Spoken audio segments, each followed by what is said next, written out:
Alguns de nós chamam isso de globalização. Acho que é mais interessante chamar tudo isso de capitalismo mesmo, né? Quer dizer, essa ideia.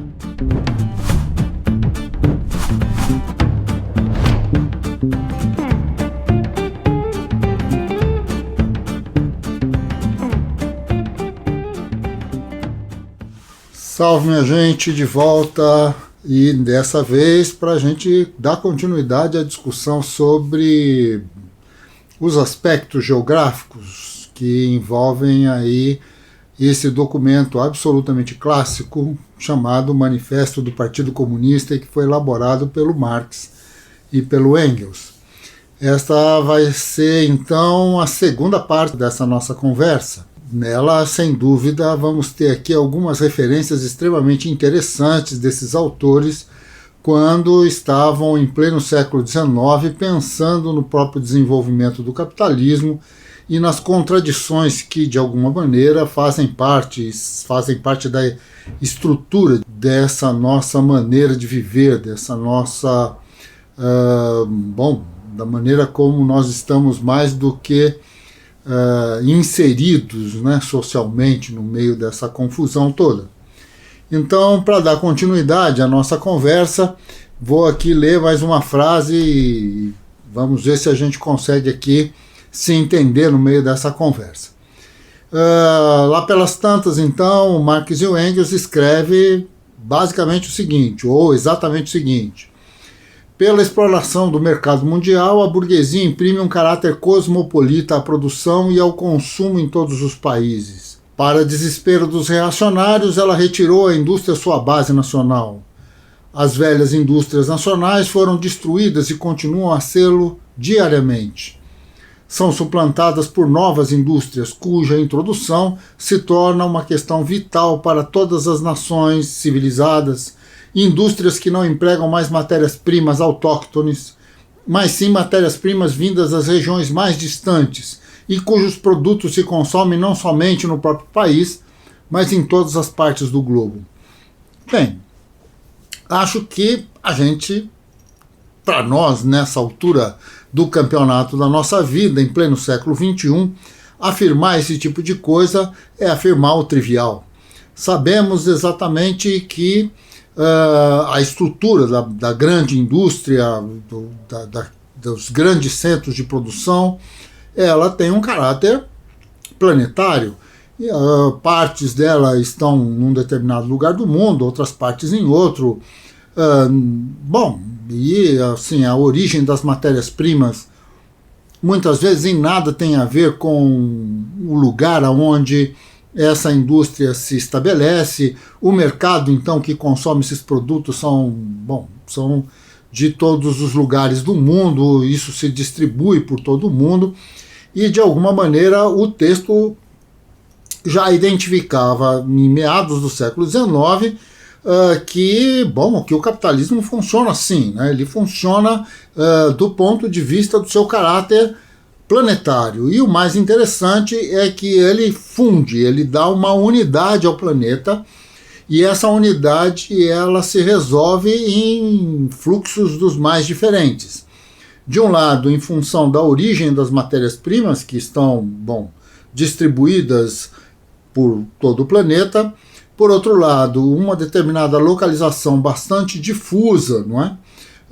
Das áreas, dos centros de produção efetiva, isto é, da fábrica, propriamente dita, e outra que é mais difusa ainda e que tem um caráter muito mais planetário, digamos assim, que é o próprio consumo, a circulação das mercadorias que são produzidas nessas fábricas. Então, não importa muito se a fábrica está na China, ou se a fábrica está nos Estados Unidos, ou se está no centro da África. O que importa é que, de alguma maneira, essas mercadorias, essas matérias-primas, esses produtos, de uma maneira geral, são produtos de consumo planetário, e é disso que nós estamos falando. Naquela época, estava escrito dessa maneira, e hoje, alguns de nós chamam isso de globalização. Acho que é mais interessante chamar tudo isso de capitalismo mesmo, né? Quer dizer, essa ideia de globalização é um eufemismo, constata, digamos, o fenômeno, mas não diz o que ele tem de substancial, o que ele tem de fundamental, quais são os processos, quais são os elementos que dão a ele algum tipo de significado. A expressão globalização, ela diz tudo e por isso mesmo não diz absolutamente nada. A grande questão é que nós estamos falando então de um determinado processo que chamamos de capitalismo, que é a nossa sociedade, que não é algo externo a nós, é a nossa maneira de viver, é a nossa maneira de existir. Nós dormimos, acordamos, andamos, e tudo isso faz com que a sociedade funcione, e, portanto, tudo isso faz com que o capitalismo exista enquanto tal. Nós somos, e os nossos atos, os nossos pensamentos, os nossos consumos, tudo mais, é o próprio existir do capitalismo e de suas contradições, digamos assim. E nesse sentido, então, o texto do Marx e do Engels vai nos colocar, num primeiro momento, um retrato de caráter fundamentalmente topológico, isto é, ele estabelece, então, uma luta interna, né, do próprio funcionamento do modo de produção, que vai colocar em xeque os desejos, os problemas, os dilemas das chamadas burguesias nacionais, ou de qualquer tipo de projeto nacionalista. O capitalismo ele não tem absolutamente nada de nacionalismo, usa muitas vezes o nacionalismo para se reproduzir, mas ele, enquanto tal, enquanto modo de produção, está pouco se lixando para as nossas identidades nacionais e vai, de alguma maneira, estabelecer justamente isso, né? Um confronto com as elites locais e ainda muito reacionárias do ponto de vista do funcionamento do próprio modo de produção, que vai resistir, mas que vai ter de se subordinar ao fato de que muitas dessas fábricas serão fechadas e montadas em outros lugares, outras serão, simplesmente vão desaparecer, as áreas, né, e os investimentos estarão colocados em todo o planeta, principalmente em busca das matérias-primas e de reorganização do mercado. Então, essa questão ela vai dar um ponto final nesse parágrafo, que é relativamente longo, justamente quando o Marx e o Engels dizem assim: em lugar das antigas necessidades satisfeitas pelos produtos nacionais, nascem novas necessidades, que reclamam para sua satisfação os produtos das regiões mais longínquas e dos climas mais diversos. Em lugar do antigo isolamento de regiões e nações que se bastavam a si próprias, desenvolve-se um intercâmbio universal, uma universal interdependência das nações. E isso se refere tanto à produção material quanto à produção intelectual. Está colocado aqui, digamos, alguns dos fundamentos geográficos básicos do funcionamento do capitalismo, que é justamente esse jogo. Agora, o que nos chama bastante atenção é o parágrafo seguinte, que, para além de tudo isso, vai nos dar, então, as regras do jogo, né? Quer dizer, se aqui nós temos uma espécie de constatação de que o capitalismo e os interesses dessa burguesia se colocam, então, para além das nacionalidades, a questão não é uma questão nacional, é uma questão de classe, né? Como eles vão dizer mais para frente, mas, de qualquer maneira, a questão fundamental é que tudo vai se jogar para todos os lugares do mundo, vai se retirar de todos os lugares do mundo e depois vai se espalhar para todos os lugares do mundo. Isso é que é o fundamental e que nos leva, então, a esta seguinte conclusão. Devido ao rápido aperfeiçoamento dos instrumentos de produção e ao constante progresso dos meios de comunicação, a burguesia arrasta para a torrente da civilização mesmo as nações mais bárbaras. Os baixos preços de seus produtos são a artilharia pesada que destrói todas as muralhas da China e obriga a capitularem os bárbaros mais tenazmente hostis aos estrangeiros. Sob pena de morte, ela obriga todas as nações a adotarem o modo burguês de produção, constrange-as a abraçar o que ela chama civilização, isto é, a se tornarem burguesas. Em uma palavra, cria um mundo à sua imagem e semelhança. Isso bem definido para os padrões do que nós chamamos hoje de capitalismo ou das relações capitalistas de uma maneira geral. E vai nos levar então ao segundo ponto dessa discussão, onde ele diz assim: a burguesia submeteu o campo à cidade. Essa é uma questão. Porque, no final das contas, o que nós estamos colocando do ponto de vista geográfico, e isso já está mais ou menos apontado, né, em outro texto do Marx e do Engels, que é o Ideologia Alemã, onde eles dizem que a divisão cidade-campo é a divisão da sociedade em classes. A ideia é que, de alguma maneira, a própria organização das classes, a forma como se estrutura os elementos de produção, as relações de troca, a maneira como tudo isso vai se consolidar, acaba estabelecendo o domínio, a submissão do campo à cidade.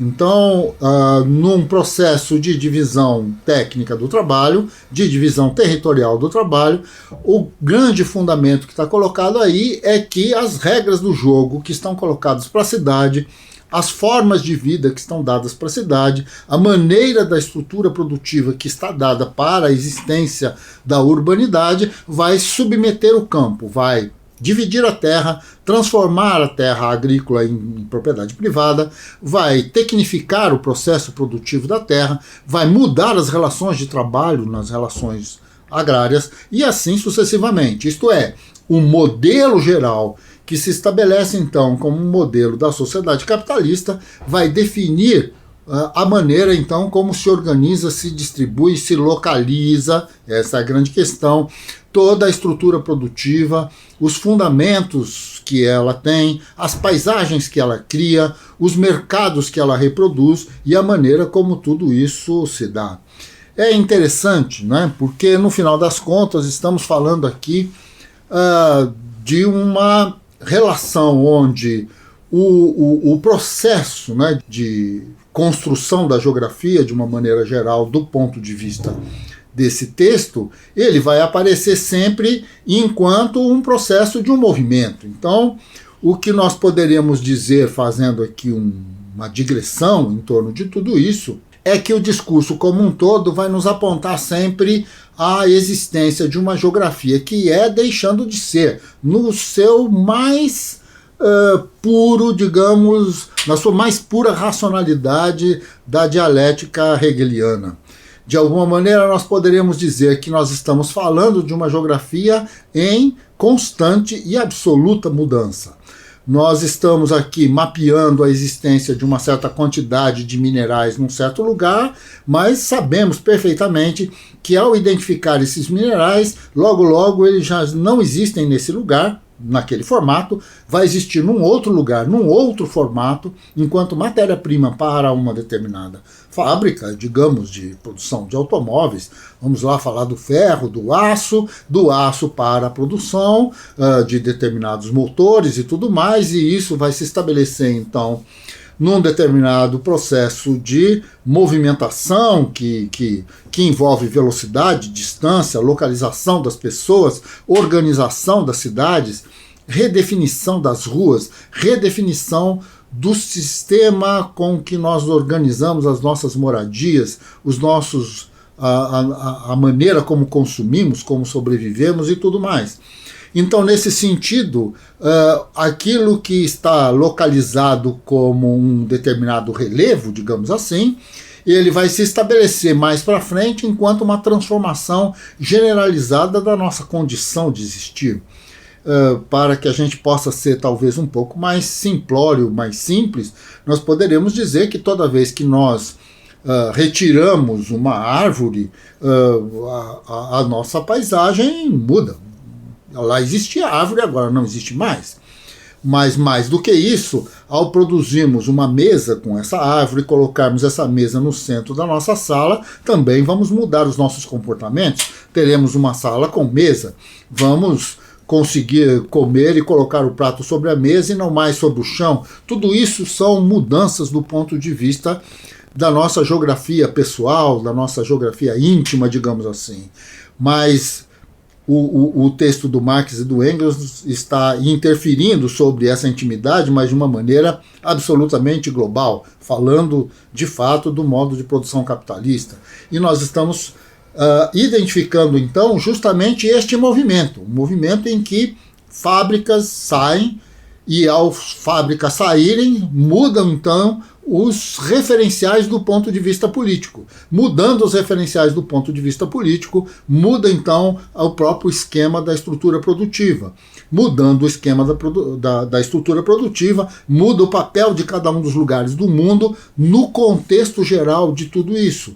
Lugares absolutamente desconhecidos se tornam importantíssimas fontes de matéria-prima, lugares que simplesmente não se pensava e não tinha nenhum tipo de burguesia nacional que pudesse desenvolver uma estrutura fabril, ou a própria burguesia internacional vai lá e coloca a fábrica, muda completamente todas as relações, assalaria então uma parte considerável dos trabalhadores, muda o papel da produção agrícola, muda toda essa paisagem, recria cidades, cria e desenvolve, então, a vida urbana no sentido que o capitalismo a cria, e vai, no meio de tudo isso, transformando, trazendo, então, aquilo que é, na verdade, um conjunto de coisas que, do ponto de vista de uma geografia anterior a essa, nós poderíamos, aspas, e com muitas aspas, dizer que elas eram relativamente fixas, até porque uma parte considerável de tudo isso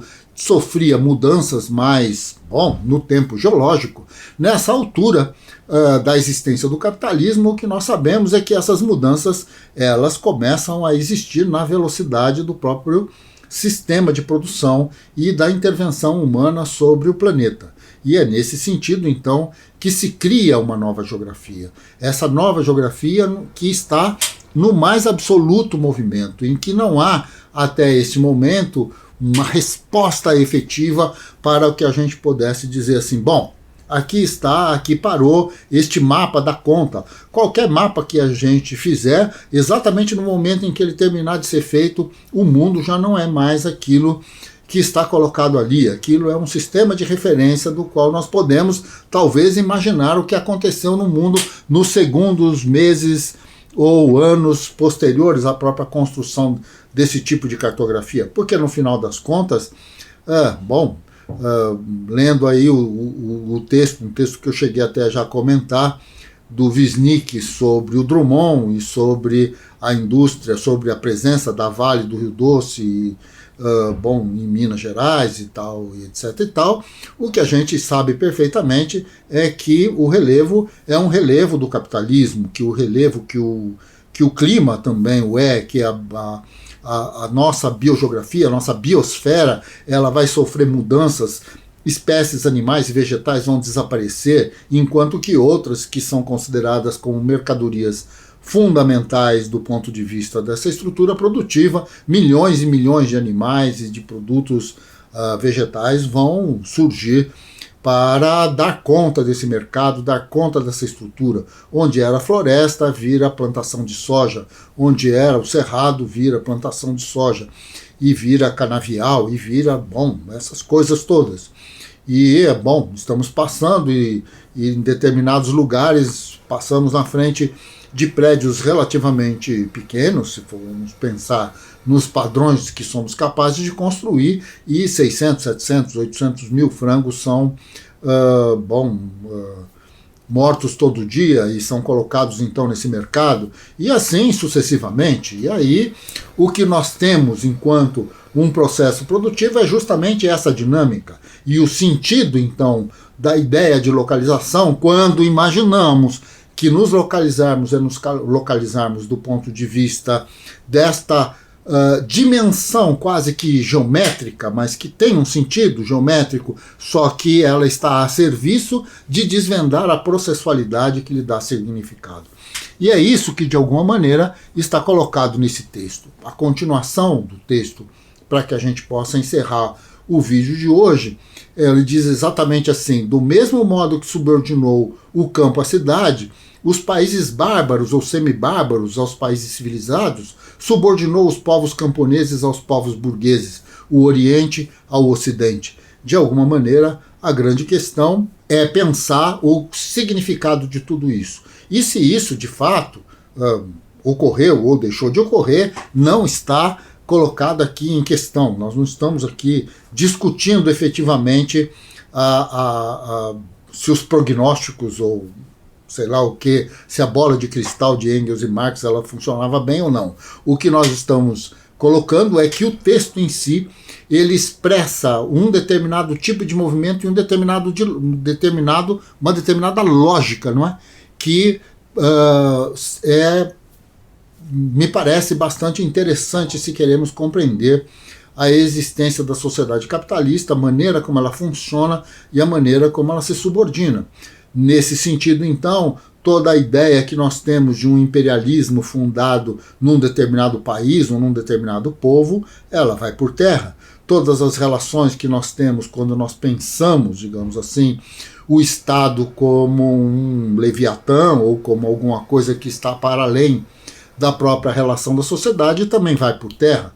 Nós estamos pensando, na verdade, na estrutura de uma sociedade que se reproduz a partir de determinados parâmetros.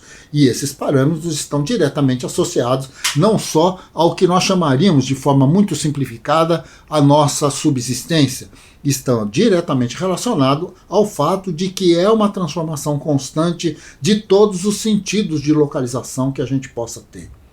Prédios derrubam, outros são construídos, lugares onde brincávamos viram shopping centers, cidades pequenas desaparecem, cidades grandes vão colocando então bairros inteiros que eram muito interessantes, chiques e caros, como, vão mudando totalmente o uso do solo, tudo isso vai se transformando e vai se transformando e vai se transformando, e voltamos então à velha frase, que tudo que era sólido e se desmancha no ar. Essa é a questão, é isso que de alguma maneira o texto está querendo colocar e é em cima disso que ele vai continuar. Mas isso só no próximo vídeo.